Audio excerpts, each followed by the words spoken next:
Hey there, and welcome to the Jeffrey Van Dyke Show, a podcast for paradigm changers. Each week I speak with another influential leader who's changing the conversation for their audience, their industry, and this world. I am so glad you're here. Welcome to the show.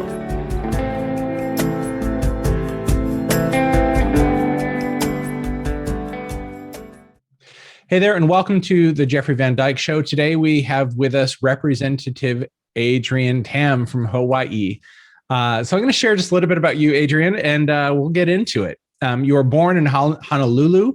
You went to Kalani High School. You went to Penn State for your bachelor's, came back, went into real estate, and from what I gather, took up a second job working for the Hawaii State Representatives. Then you went over to the Hawaii State Senate to work for Senator Stanley Chang from 2017 to 2020. And then you said, I'm just going to work here. I'm just going to get a seat at the table. And in 2020, launched a successful campaign for the Hawaii State House of Representatives. And you are currently serving as a representative for the Hawaii State House, District 22. And serve as vice chair for the House Committee on Health, Human Services, and Homelessness, and as a member of the House Committee on Culture and the Arts and the Committee on Finance. So, and I believe you're 28, 29? I am 28. And, 28.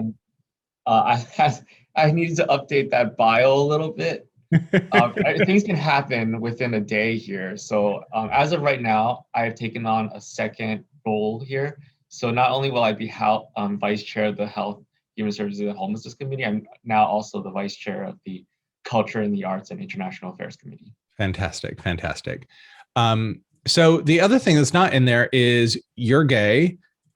You beat an incumbent that was a Democratic incumbent that was there for 12 years. Your Republican opponent was the founder of the Proud Boys in Hawaii. So I'm super, there's a lot I want to get into. Because so much of what intrigues me is when people do things that nobody handed them a permission slip to do. Right? Nobody said, oh, welcome, here's the door, just walk right through. But instead, something inside of them compelled them. And they said, I've got to do this thing. Even if you're gay, even if you're 28, even if fill in the blank, even if you've not been an elected official before. Right? So you're from my research, it sounds like you came from a real estate family.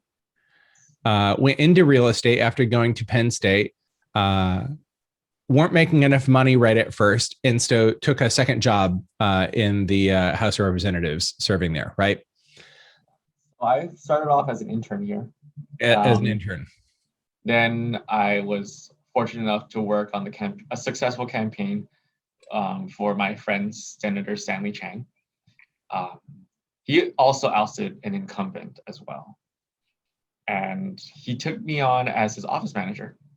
And I spent 3 years there, decided that I could do my part by, helping out my community and to bring effective change. So I decided to run myself. Yeah. And give me inside of, like, did that happen one day? Did it hit you like, I'm going to run myself? Did it occur over time? How did that realization that, like, I'm going to move from being the office manager in his office to running myself? How did that occur for you? For me, that kind of didn't happen within one day. The thought came within one day, but it was a couple of months. It's a lot shorter than some other candidates who have thought about running and were planning on running. Sometimes candidates spent 3 years or 5 years planning their first run. We spent about 2 months planning this campaign, and we launched it in the beginning of 2020, and the primary election was going to be in about 7 months. All right. From when we started. So we had 7 months to get our name out there and to really hit the pavement. And when we launched our campaign, literally 3 weeks later, the pandemic hit, and everything was pretty much forced to shut down. And at that point, I thought that, okay, the campaign is lost, but we're in it. Our name is out there. We have to basically do our best to put out our best show and to get our message out to the people. Yeah. And I'm really fortunate to have the team that I have that helped me along the way to carry out that message and that vision. And we were able to be successful. So I want to go back to the day it hit you, oh, I might run, and then the gestation period. And I want to talk to you about gathering a coalition. So you're working in Mr. Chang's office, and tell me what do you remember the day you thought I might run? The day that I thought that I was thinking about running was just an average day, and I was hanging out with one of my coworkers who eventually kind of helped me manage my campaign. And she was telling me that, I should consider running because as a coworker, she's heard me rant about the changes that we need in our government and the things that we need to do. And she said, well, why don't you just run yourself? And I said, who will I run against? There is no open seat in my district. And she said, well, try against the incumbent. And I thought about it for about an hour. And I said, you know what, maybe I should. And, even though I said it was just a maybe at the time. Yeah. And, over the course of a couple of days and turned into a couple of weeks, I thought to myself, I could really bring some change. And there's a yearning for change in Hawaii. So I thought about the problems that are existing in Hawaii, such as the housing crisis here, the homeless crisis, the fact that, people are leaving the state for opportunities elsewhere and can no longer call this place their home. And I said, well, that's a huge problem. And I just think that I can bring some perspective into the Capitol about that problem and shed light on it and try to fix it. Yeah. I always tell people our greatest export in Hawaii is not our Kona coffee. It is not our tiny little tiki dolls that we sell. It is our people. They're just not enough job opportunities here. And when I thought about that, I said, but is it worth risking going up against an incumbent? And I said, I would rather lose than to not know, because if I didn't run, I wouldn't forgive myself. Yeah. I love that. I'd rather lose than not know. I think so many people, when they have an idea like that, especially when it's potentially a long shot, it's easy to shut the dream down, right? It's easy to go. Yeah, and I tell everyone, if you're going to run and you're afraid to lose, then you shouldn't run. Yeah. It would be better for you to work for a candidate or work in an office of an elected official than to put your name out there and run. You cannot be afraid to lose. Yeah. And for me, I wasn't afraid to lose. I was more afraid of not knowing. Yeah. Where did that spirit come from in your background and your upbringing? So my family, we grew up not privileged, and we are a real estate family now, and that came over time. My family was able to build a business, but prior to that, we didn't have much. We grew up in low-income housing, and when we started building our our business here, our parents kind of instilled in me and my sister the idea of hard work, the determination that you need to be successful. And, they were hard on us. Have you ever read the book Tiger Mom? No. I didn't either, but I kind of know the concept. Okay. And it was kind of like that. But in a way, it kind of helped me and my sister be who we are now. My sister, she is 5 years younger than me. I think she's 23, and she's successful. She has a job, working as I think, a strategic brand strategist for a New York company. And and for me, at the age of 28, I'm an elected official in Hawaii. Yeah. And that came from our parents. They weren't going to let us have the easy way of growing up. They were always honest to do our best. And in a way, I'm really grateful for that. Yeah. Yeah. You said something as well about our export being our people, and Yes. people having to leave home for opportunity. I don't know about you, but I growing up as a gay kid myself in Michigan, a lot of gay folk have a unique relationship to belonging. And do I fit? And is there a place for me? I'm curious if there's anything around your, like, what's your background growing up as a gay kid? When did you come out? And then I want to kind of see how that might relate to your care about people not having to leave home. So growing up, I was very much trying to discover who I was. I didn't really date anyone. I didn't care for that. I was more determined on, extracurriculars, school, and getting into college. It was in college where I had, more time to basically discover myself, that I realized that, I am gay, and had some time to kind of understand who I was and where I belonged. And but growing up, I didn't have any LGBT figures to look up to because there weren't really any in the media. Only recently that public opinion has changed on the issue of being gay in America. Yeah. That we decided to put in our media. We saw, I think the first time I've ever seen it was Modern Family. When you see, I don't really watch it anymore. Right. I forgot the couple's name, but Tam and something. Yeah.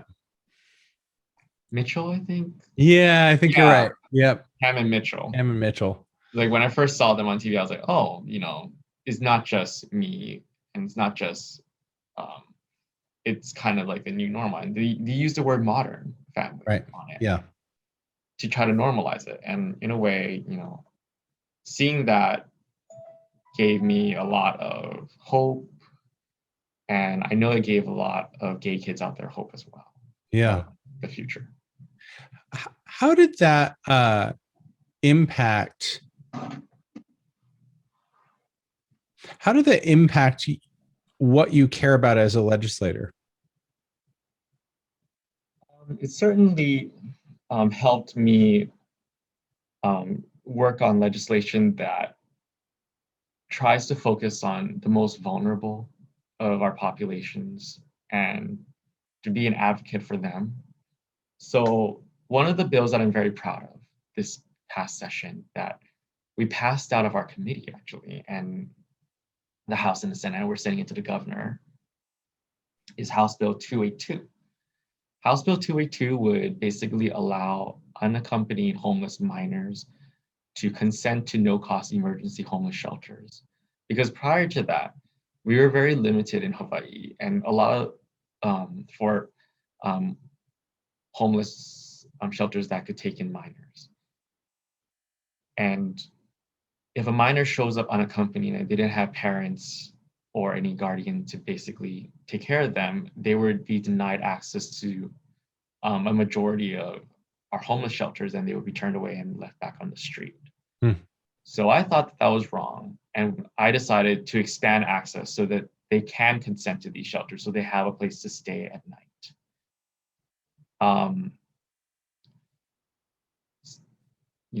it's these kind of legislations that not many people think of, and not many people realize it's a problem. So I don't blame them. Yeah.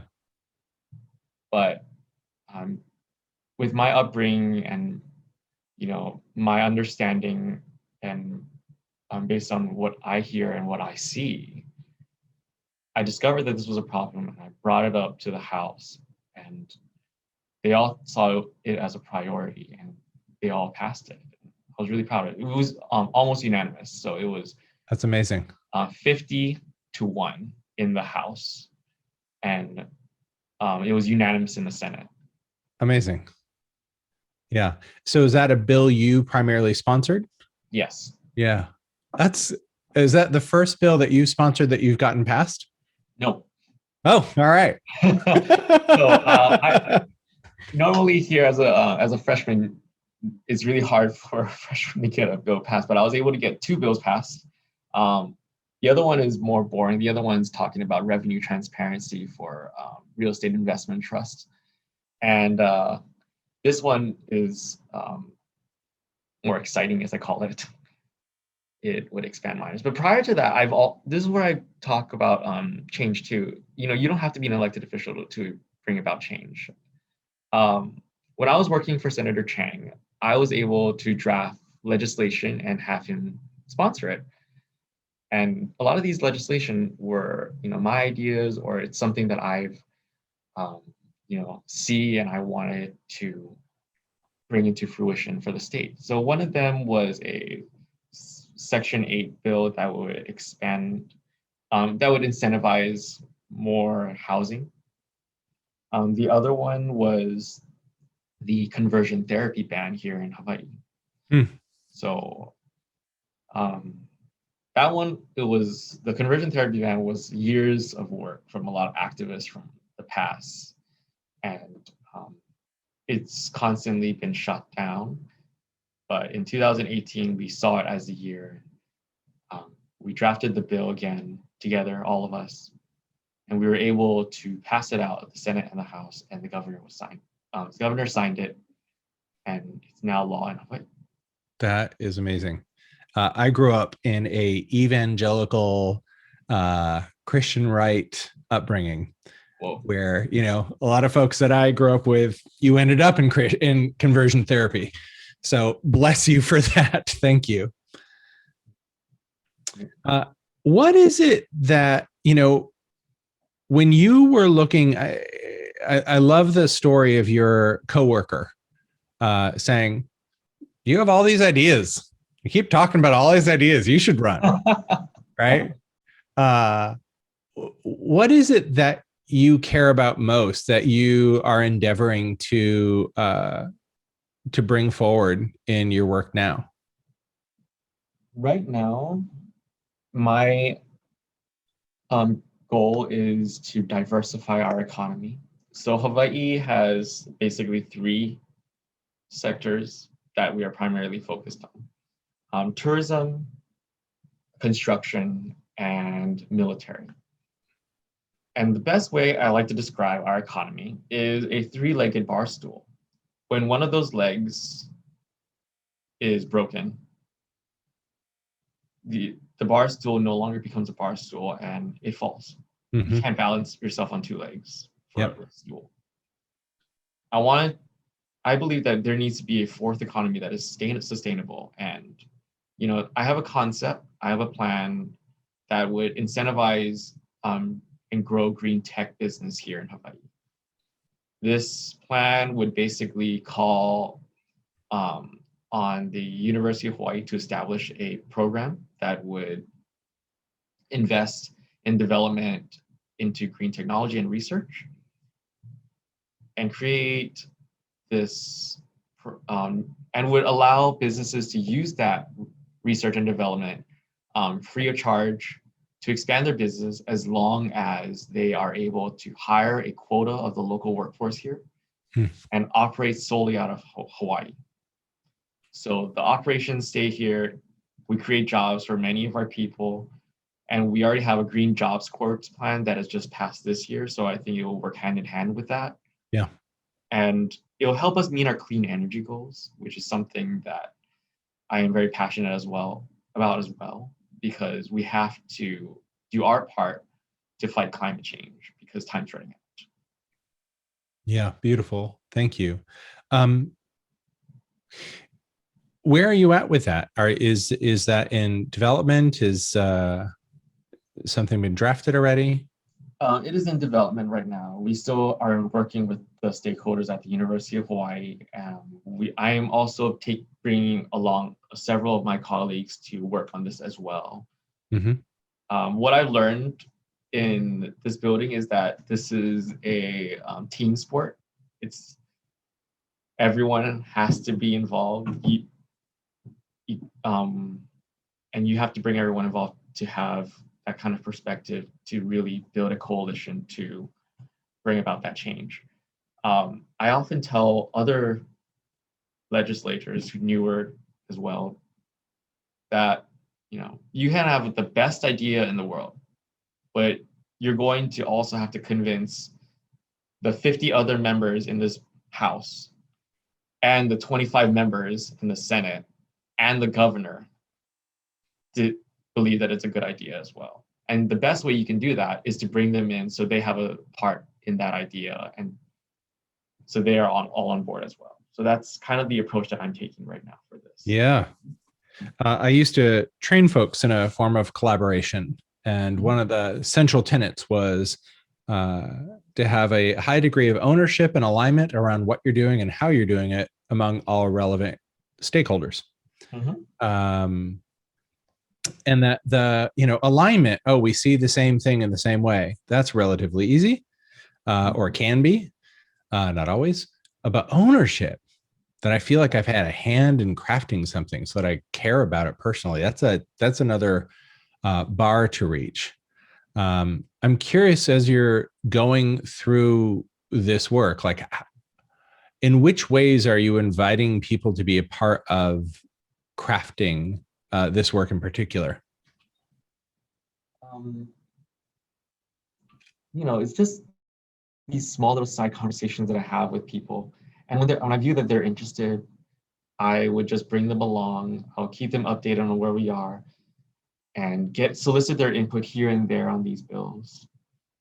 And, hopefully I can get a solid draft of this bill, this proposal by August.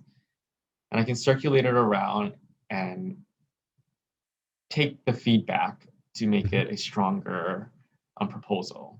Yeah. Awesome. August is the goal. Yeah. Good. One of the things I hear is this storytelling element of, hey, it's a three-legged stool. And I think it's so important when we're doing work as change agents to know how to tell a story. Mm-hmm. And know how to help people see things through our lens using the stories we tell, even if it's something as simple as, hey, our economy is a three-legged stool. I think sometimes the most simple is the most effective. When you started your campaign, who did you bring along, and how did you build a coalition around your work?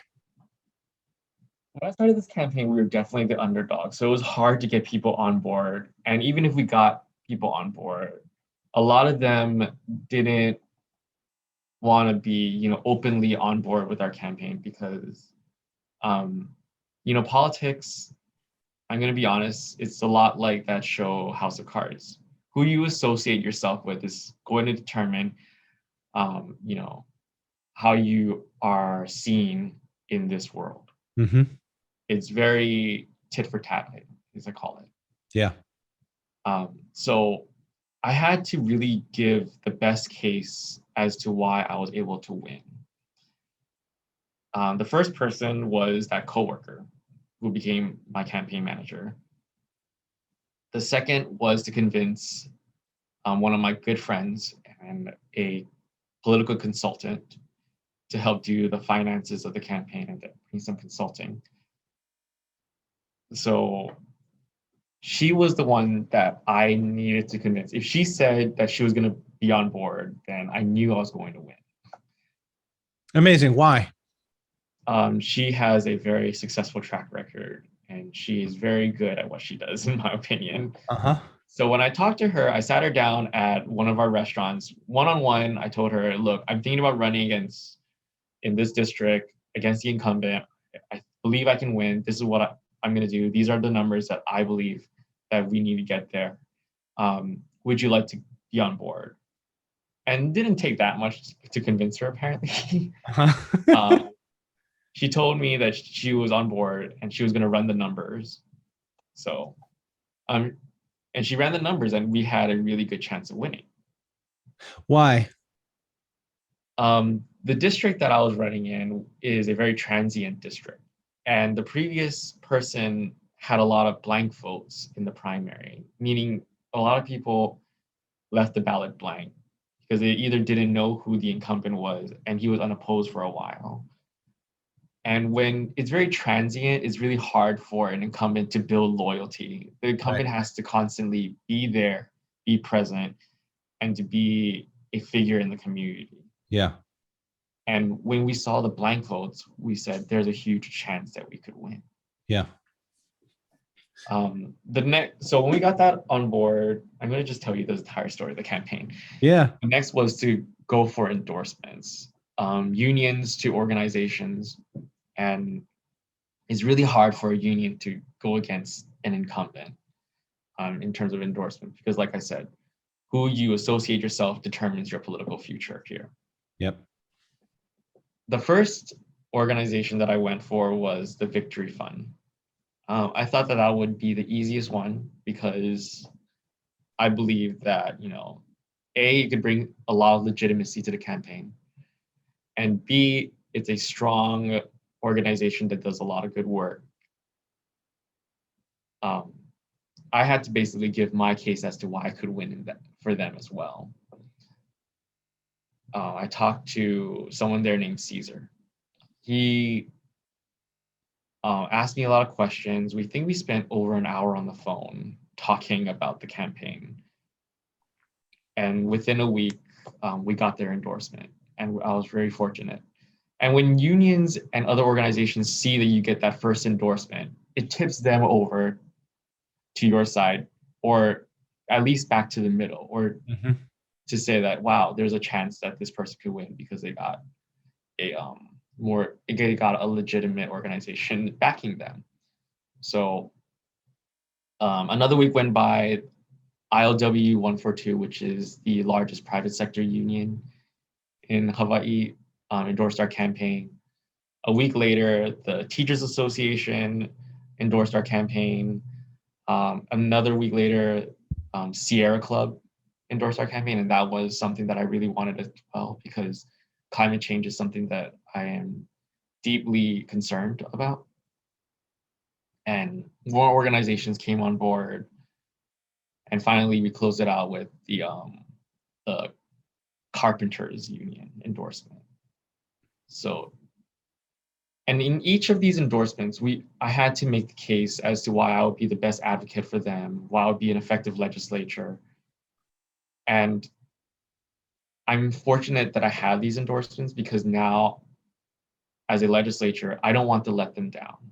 I want to show them that I can be effective, that I can pass laws, that they didn't take a risk on me.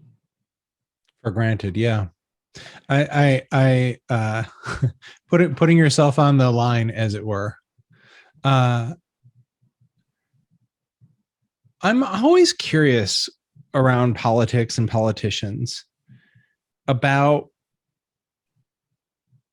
how much of what you believe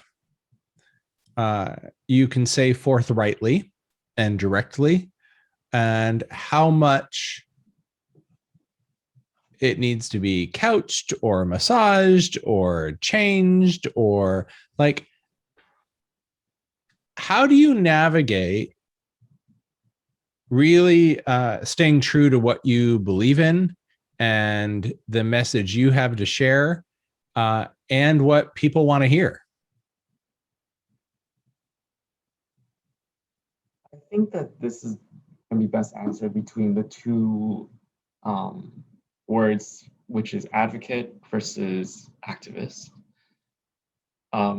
When I started this campaign, I needed to talk to myself as to which one do I want it to be.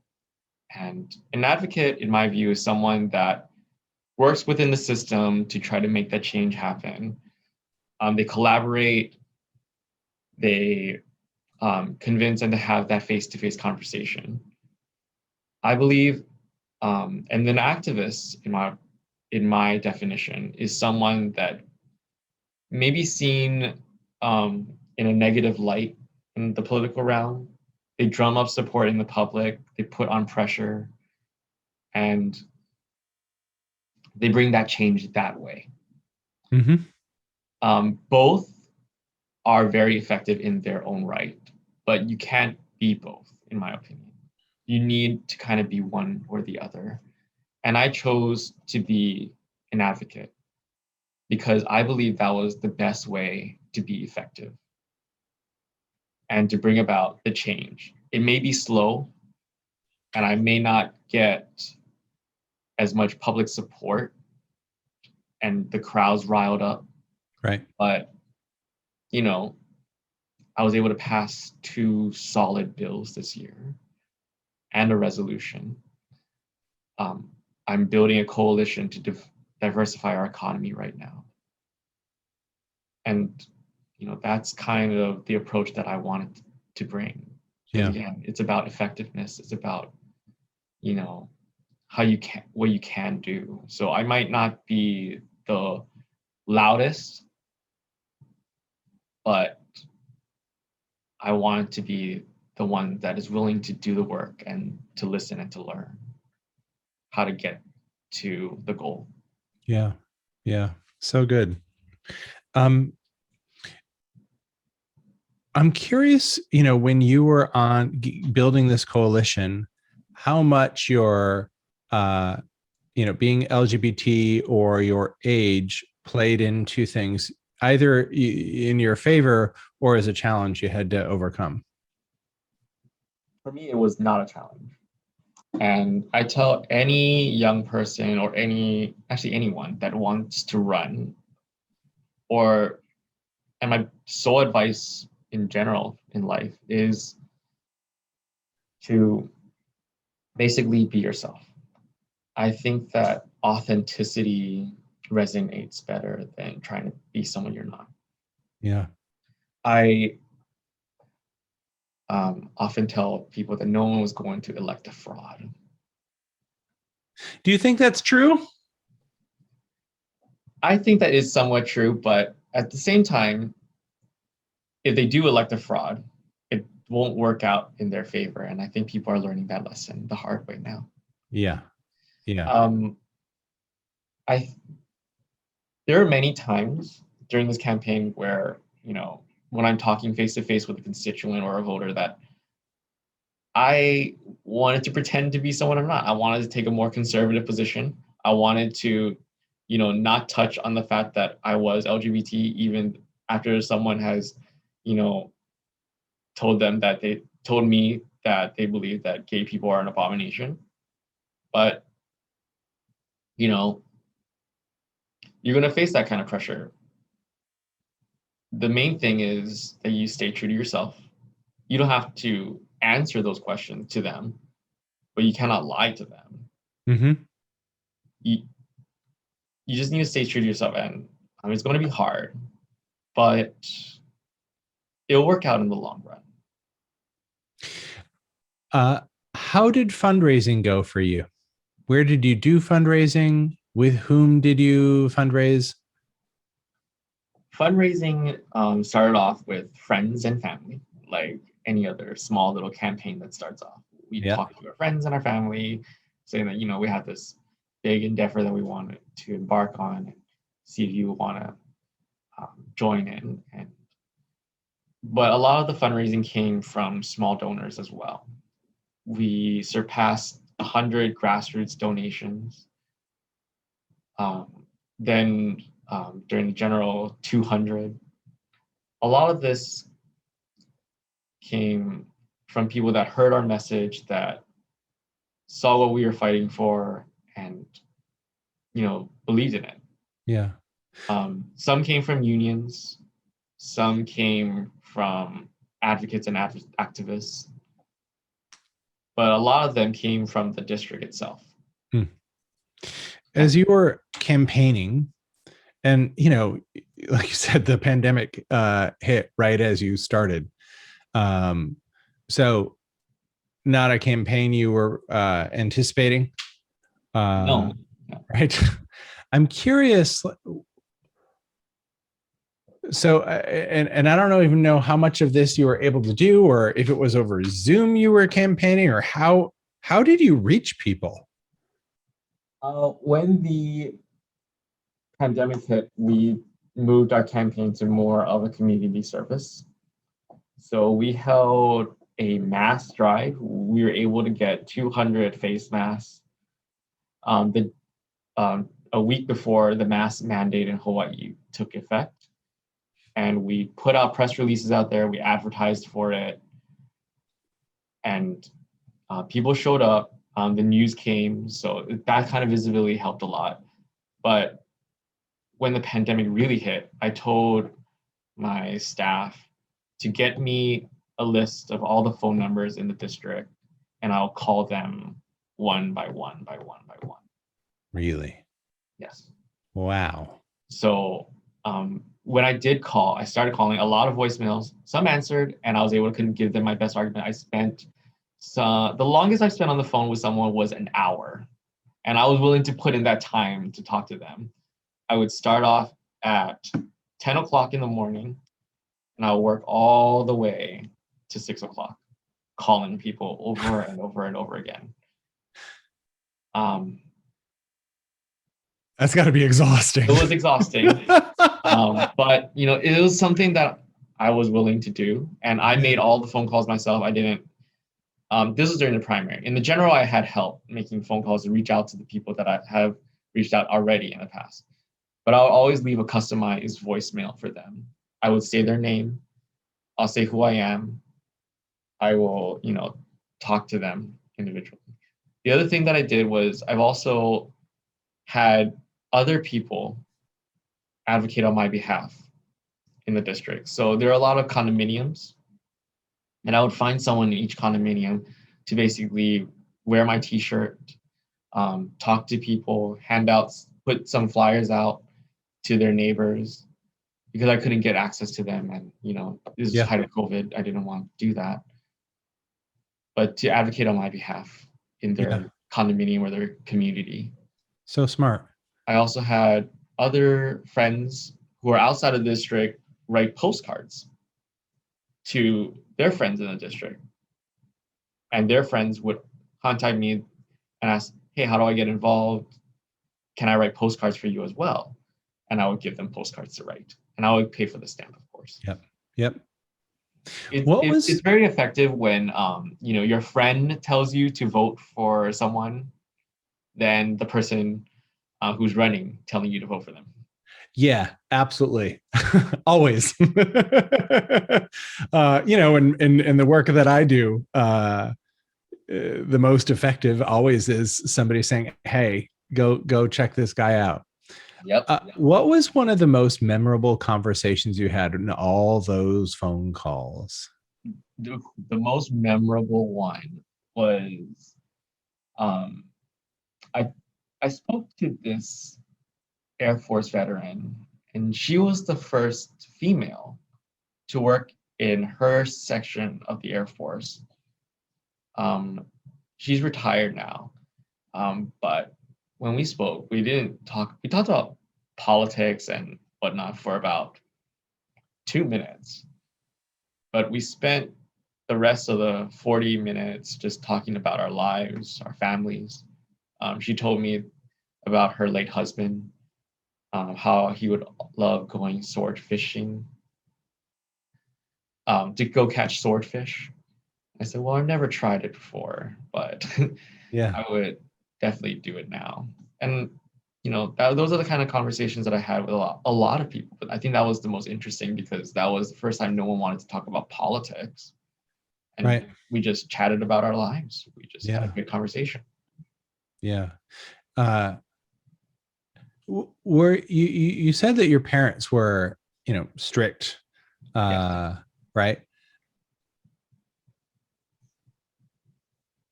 When so they were immigrants, yes? yes. Yeah. And how long had you were born here and in Hawaii. How long had they been here before you were born?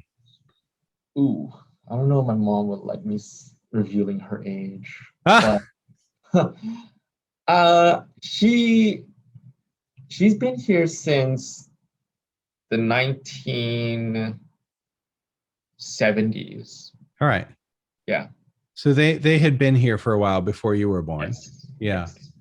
What did you see them do as they, worked to build a life and eventually build a business and build a real estate agent that you took into your work as a politician? I always admired their determination, their work ethic, and that was kind of, you know, what I wanted to be growing up too. Because, you know, I was just raised that way. You know, I don't like to slack off. Mm-hmm. Um, I don't like to be viewed as lazy because, I wanted to be like my parents. You know, in a way, they were put in a situation that was harder than the situation I was put into. Mm-hmm. And to try to emulate and to be what my parents were, I had to basically step up and to up the ante.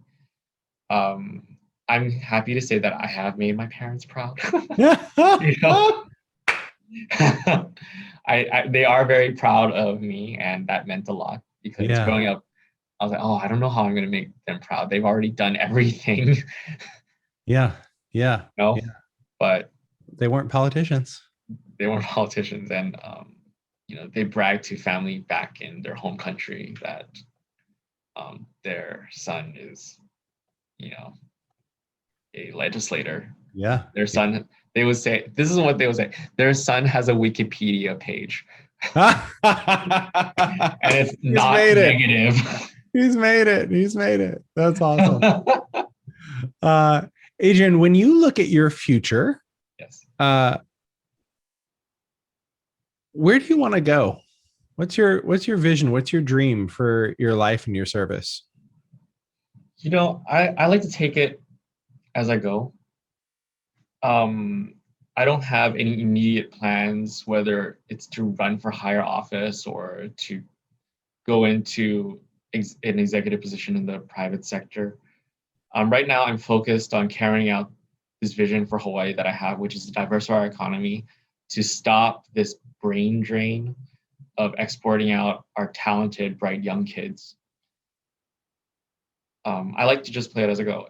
Growing up, I've always, was interested in politics. I never thought that I would be a politician. I would always joke about it sometimes. But Like what? What would you say when you joke around? I was like, haha, maybe I'll just run for president or something. Or no, I can't do that. I'm gonna be a politician and run for president. I can't pull a prank on Mr. Budnick Uh-huh. as Uh-huh. that was in high school. Yeah. But I did those pranks anyway. And and here I am. Like I said, I didn't think about running for office until the beginning of 2020 when the primary election was only 7 months away. Yeah. Yeah. Do you feel like this is a calling for you? I don't know. I really don't. I enjoy what I'm doing right now. Yeah. I think that, I am setting the goals and meeting the goals of passing bills and being effective. But we'll see. Like I said, you have to really love what you're doing, and I really do love what I'm doing right now. Yeah. But again, this is not about me. This is about the people of Hawaii. And the people of Hawaii believes that I have a place in higher office then I'll seriously consider it. But nothing's ever written in stone, and I have no plans. Yeah. Other than to carry out my work here in this building and to be an advocate for my district. Yeah. I so see your care. I can see that you care and see that you care about people. And that, the conversation with veteran was why you do this, right? Yeah. So we'll just wrap it up here. If there's one thing you've learned, either in this time in the world of politics or just through your life, is there one thing you've learned that you wish everybody knew? What would it be? About myself or about life in general? Yeah. Let's do it about life. Okay. So I think if there's one thing I've learned, it is the whole advocate versus activist stuff. That's very important in terms of how you want to bring change. And when I ran, I did think about being an activist. I wanted the big crowds. I wanted to put pressure on people to bring that change that I think we need. But I look back and I said, that could possibly set back the change if you create the enemies that you cannot afford to create. Yeah. That could hurt the cause. So I decided to become an advocate, and I thought that worked for me. Yeah. But again, there is a place for activists here, and that's certainly needed. And there are some of my colleagues who are activists, and they are effective in their own way. It's just finding the right kind of person you want to be, the right kind of position you want to be to bring about that change. I think that I'm fortunate enough to find it, and I hope other people find it as well. Yeah.